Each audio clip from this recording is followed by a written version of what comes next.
Hello, fellow rebel capitalists. Hope you're well. In the news, Bill de Blasio has gone from crazy to utter, I was going to say insane, but that's not even doing it justice. This is authoritarianism on a whole new level. I mean, this is straight out of Australia's playbook. I mean, he literally wants to turn New York into Australia. I mean, I think if given the option of quarantine camps, he would be the first person to sign up. I think he would definitely be a proponent of that. I mean, he is literally going out and saying that we should take away people's paycheck, take away their paycheck to force them to get the medicine. That the measures that he has taken there are nowhere near draconian enough. I mean, this person is overtly a sociopath. I can't, I just really don't understand how people can't see that in right in front of their eyes. And let's get into an interview. I just tweeted this out. But let's get into an interview that he did with CNN where he says these things just nonchalant. Well, we should just take away people's paycheck. We just have to get stricter.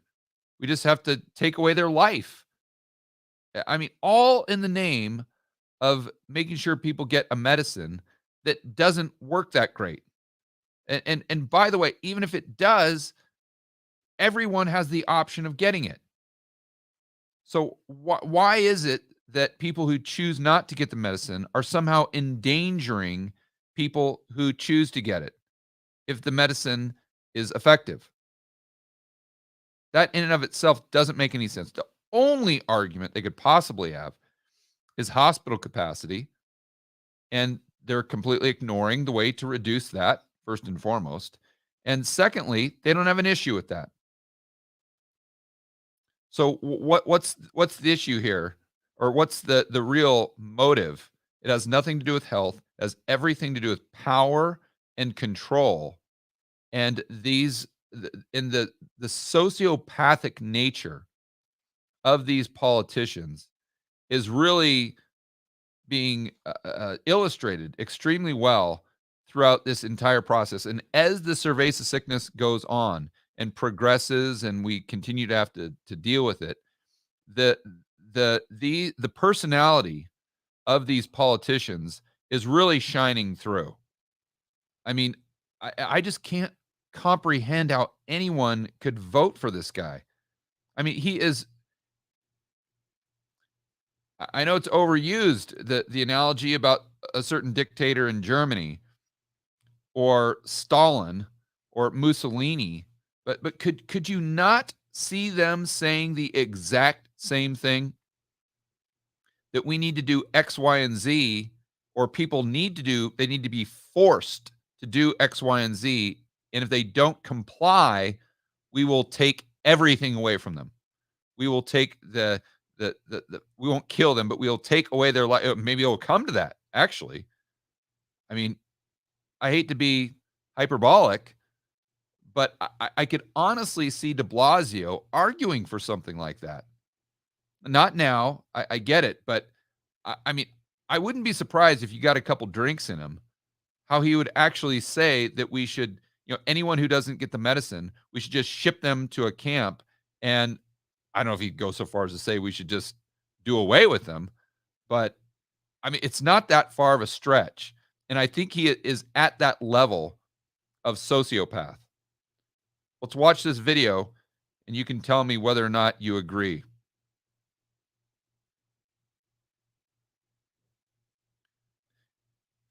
All right, Josh is changing the audio here. Okay. And also, if I wouldn't have seen this video, I wouldn't have believed that he actually said these things.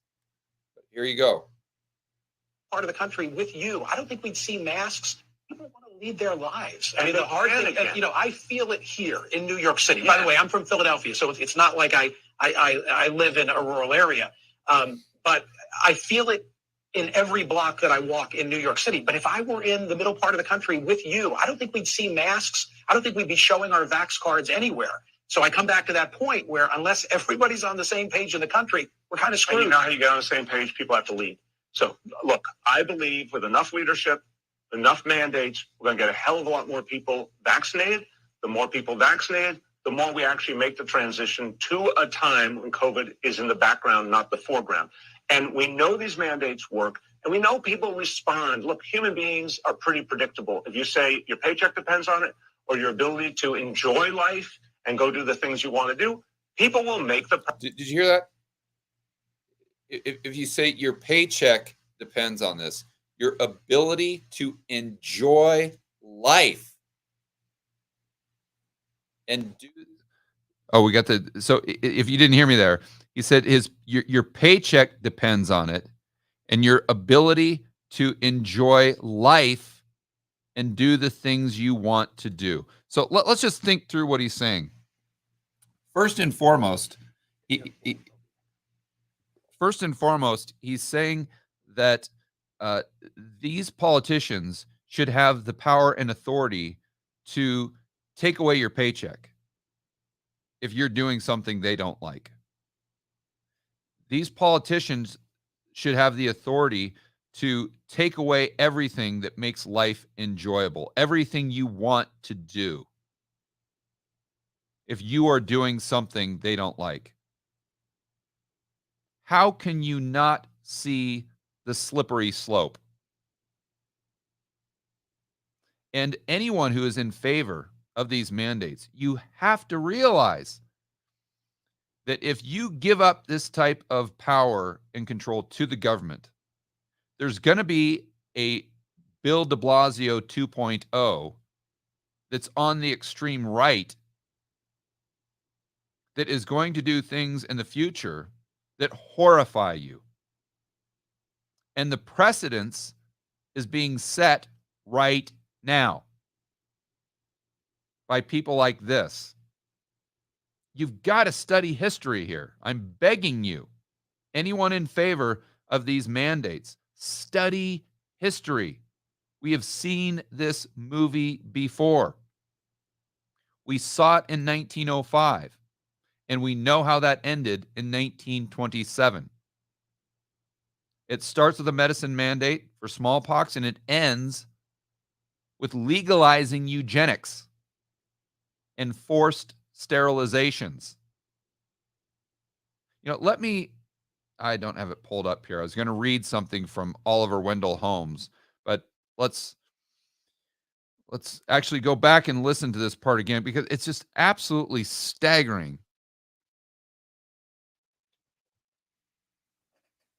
And we know these mandates work, and we know people respond. Look, human beings are pretty predictable. If you say your paycheck depends on it, or your ability to enjoy life and go do the things you want to do, people will make the practical decision overwhelmingly, and they'll go get vaccinated. But we aren't pushing hard enough. We got to go farther. We aren't pushing hard enough. We have to go farther. At what point does he say, well, yeah, I mean, we just need to we need to threaten these people with violence. We need to threaten these people with jail time. I mean, at what point did he say we literally need to put a gun to their head? I mean, this is insanity on a whole new level. I've never seen anything like this in my life, and I never thought I would in the United States. Not even close. I mean, even in 2019, I never, ever in my wildest dreams thought that we would get to a point where politicians in the United States were actually saying stuff like this out loud.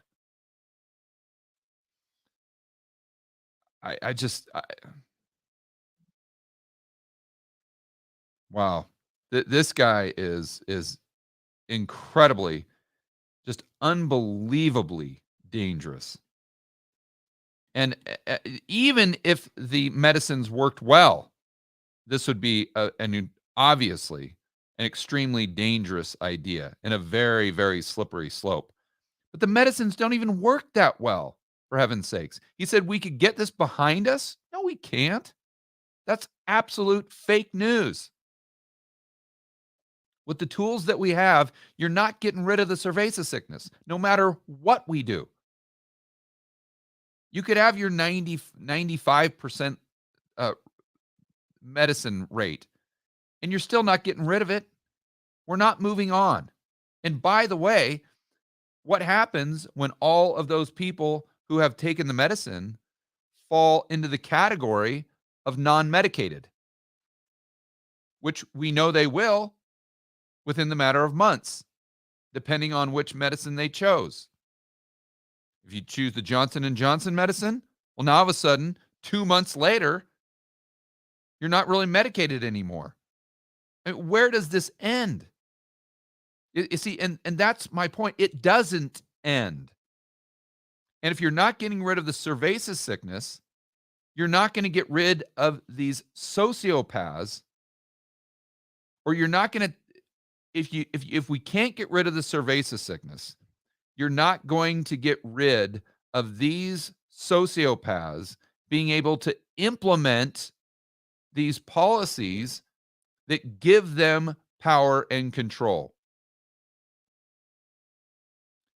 That's really the bottom line. Unless you get these guys out of office, or unless people open up their eyes and see this for what it is. This guy has, obviously, how could you argue that this person is truly concerned about health and safety? How he's truly concerned about his fellow citizens? If he's so nonchalant about taking away people's paycheck, about taking away their way of life, about taking away everything that gives them joy. Anyone that could have those opinions, it's not possible for them to truly care about their fellow citizens. And that's why I said in this tweet, only a complete sociopath could be this nonchalant about taking away people's ability to put food on the table or to put a roof over their head. And I didn't even go far enough, because he wants to take away their ability to enjoy life. Can you imagine Gandhi or like Mother Teresa or something, or any sane human being say that I need to have the power that if someone does something I don't like, I should be able to take away their paycheck, take away their ability to enjoy life? Can you imagine anybody saying that other than a dictator that we had, or one of the dictators we had in the 1900s? That's what's going on right now in New York City. I mean,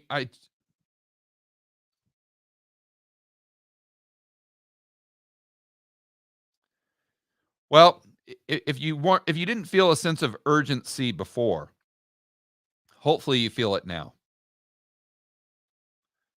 And I think it is obvious that if we don't stand up for what we believe in, for what this country was built in, if we don't encourage people to study history, if we don't prove to people why freedom should be prioritized over safety, we are on the road to serfdom.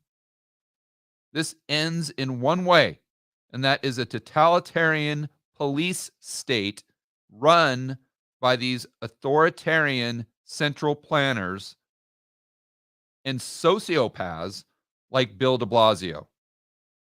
This is the slippery slope we are on right now. All right, guys, as always, make sure that you are standing up for freedom, liberty, free market capitalism. I'll see you in the next video.